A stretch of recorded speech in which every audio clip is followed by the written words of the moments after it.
I find a lot of business owners haven't focused much time on corporate governance. In other words, they haven't spent time thinking about the destination for their business, i.e., their vision.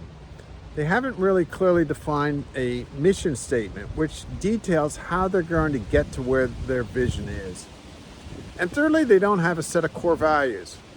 And it's that latter piece that I really want to focus on today, because to me, core values are really what the business is all about. It's who the business really is.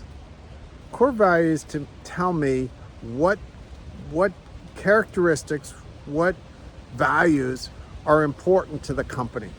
And so I want to spend a little bit of time sharing with you some thoughts I have today about why core values are so important, and to give you some sense as to how to get started in terms of identifying core values. But I think the first thing we need to do is we need to define what I mean when I say core values. When I work with business owners on core values, I think about things like integrity. I think about things like teamwork. I think about transparent communication. I think about customer focus.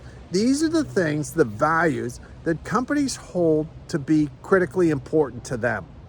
Every company is different. They have their own different values, but it's so important for several reasons.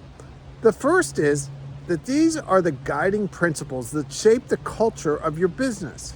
Everybody in your business is expected to adhere to these core values. Well, that's okay if you don't adhere to it. It's a firm rule. Everybody adheres to these core values. Those values also influence your decision making. You should not be making decisions that are contrary to your core values. Just goes without saying. Thirdly, core values help you attract talent. People get attracted to businesses that they can identify and respect the core values of.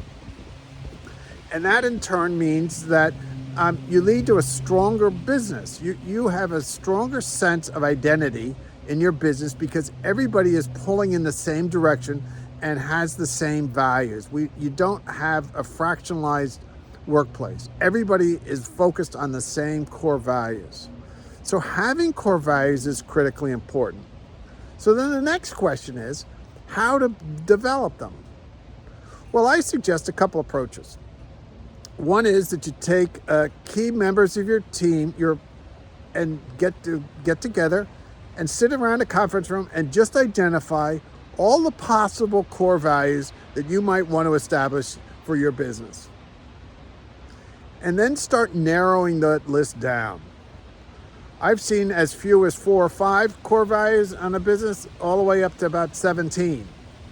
So 17 to me might be a little much. Perhaps 10 might be best for you. Whatever number it is, you define it and you determine what those values are.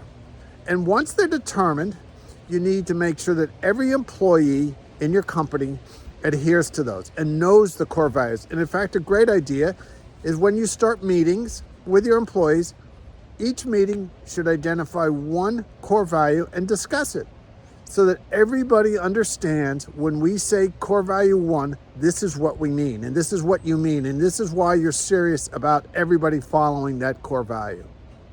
So that's one strategy. Another strategy in terms of identifying core values is to take the opposite approach, meaning think about those values that are important for you not to have, and then think about what the antithesis of that is and make that one of your core values. Several different approaches, but the important thing is you get started on identifying your core values. I'd be glad to help along that line to give you some things to think about beyond what we've talked about in this video.